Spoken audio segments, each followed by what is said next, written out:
Hi, I'm Craig Barrett, Vice President of Marketing at Rex, and today we're talking about closing costs.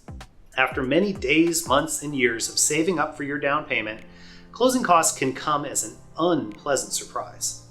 Understanding what closing costs cover and budgeting for them will smooth out the final stretch of the home buying process. So let's get started. What exactly does closing cost refer to?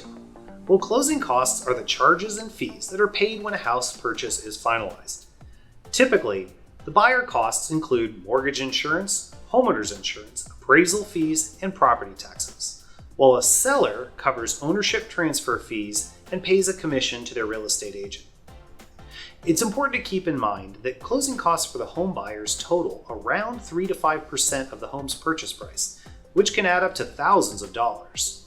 Now let's talk numbers. On a $200,000 house, your closing costs can be between $4,000 and $10,000. You'll pay this closing cost on top of the 10 to 20% down payment.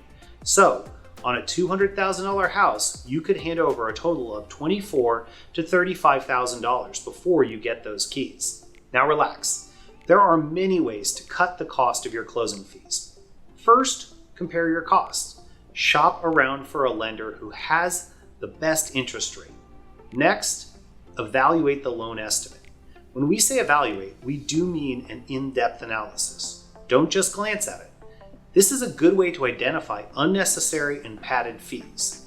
Then, don't be afraid to ask the seller for a better deal. You never know, you might be able to negotiate some of your closing costs.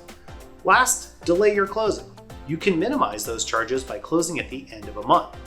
Plan ahead and try to schedule your closing when it means you'll have to pay less money up front. That's all for today, folks.